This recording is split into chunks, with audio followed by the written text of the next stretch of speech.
Hello and welcome to the Telescope. Every week we'll bring you a fresh insight from the biggest car market in the world. This is the MG4, as you can see, but don't panic, this will not replace your current MG4 in Europe. This car will only be called MG4 in China. So what is it then? In a nutshell, it's a front-wheel drive, cheaper MG4, so maybe a MG4 SE. MG4 is basically doing what Volkswagen is currently doing with the ID.2. So the ID.3 and your current MG4 is rear motor, rear wheel drive. This MG4 SE, let's call it, is front motor, front wheel drive, and the charge point is here at the front, just like the upcoming Volkswagen ID.2, which will hit a new price point. And this will be a cheaper MG4, and there's also big change to the rear suspension.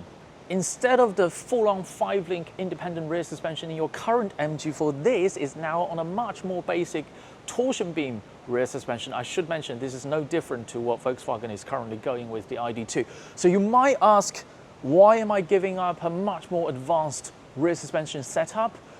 Apart from a cheaper price tag, you also gain a lot of space. This rear cabin is even bigger than the current Volkswagen ID.3, which is already a step beyond the petrol-powered Golf, let's say. So I'm 5'11", look at the amount of knee room I have, and the space underneath the front seats is ample. This kind of basic stuff, MG does this really well. And you don't sit on the floor per se. Your hip has excellent clearance off the ground. So, and this B-pillar, I've mentioned this in several battery electric saloons review recently, that to chase a very small frontal area, the B-pillar kind of boxed in, so my head feels this pillar is too close to my head. This does not have this problem. So this is absolutely a class-leading rear cabin, and you also gain a lot of space in the boot. First of all, may I just have a big shout out for this proper rear wiper. Like, MG doesn't miss the basics. You flip the logo to open the boot, just like the current Volkswagen models. Electric tailgate coming up.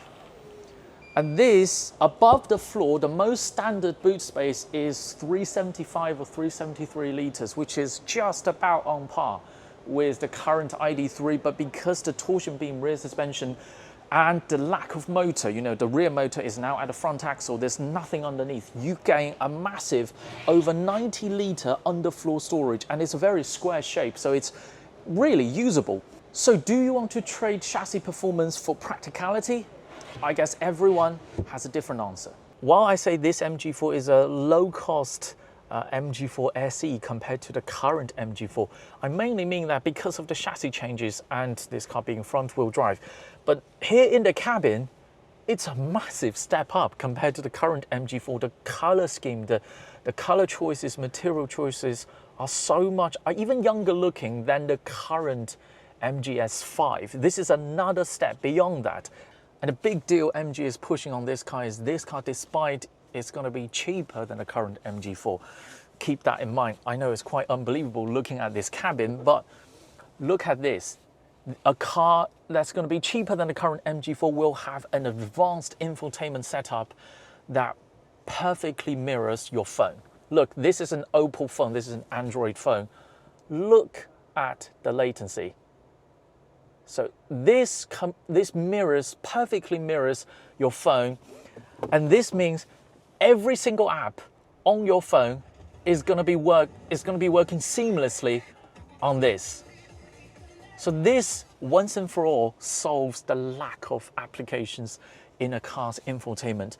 Now, I should mention this is an Oppo phone, but you can expect this kind of functionality in China, at least, on all Oppo, Vivo and Xiaomi phones, because those three companies has formed an alliance and worked out a universal code, well, not quite universal, between those three companies. Every phone from those three brands can do this under a protocol called ICC08. So basically, once your phone fits that common set of protocols, you will all be able to do this, but I just don't know whether Samsung will join this protocol or not. But you can see the functionality it brings to the car's infotainment is is so enormous. Other things here on the interior, well, let's go through the bad news first.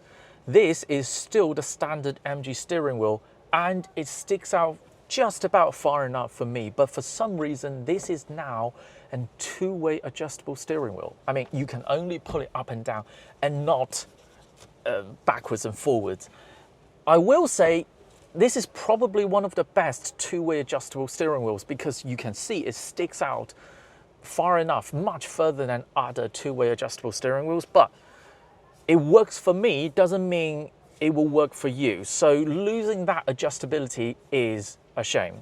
Other than that, you still have all the traditional physical controls, the mirror controls, the steering wheel controls, and here, this row of physical controls. I believe when this car enters Europe, you will have even more physical controls. That's a common trait between the China spec MG ES5 and the European spec MG S5. The European spec has much more physical controls, and you can see they've left out some space for the European version to have more physical controls.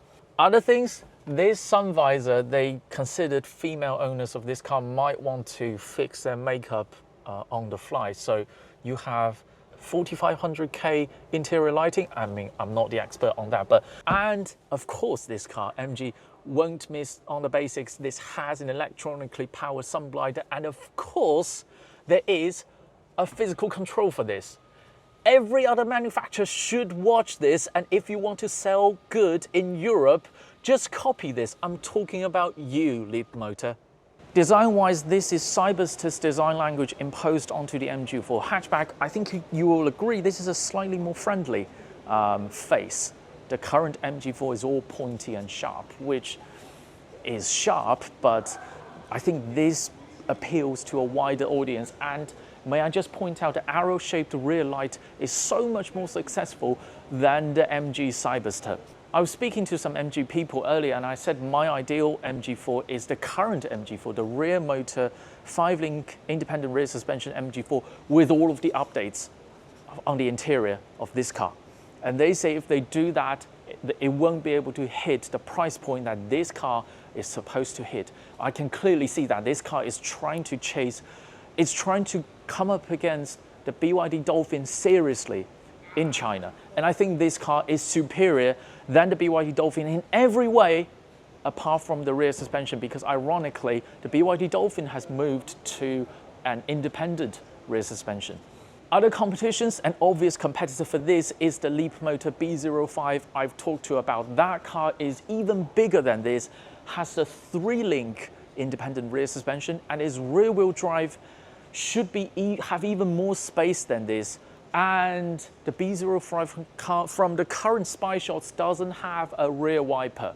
Yes, I care about rear wipers that much. So this car will be launched in Q3 and the B05 will be launched in Q4. So by the end of this year, we will have everything from the most basic chassis setup, the torsion beam rear suspension front wheel drive MG4, and the front wheel drive independent rear suspension BYD Dolphin, and the rear motor rear wheel drive but with a 3-link independent rear suspension B05, and the full-on 5-link rear wheel drive independent rear suspension Volkswagen ID.3, and also Firefly. We are spoiled as Chinese consumers. That is all from the Telescope today. If you enjoyed this video, keep watching, keep subscribing. More videos coming along very soon.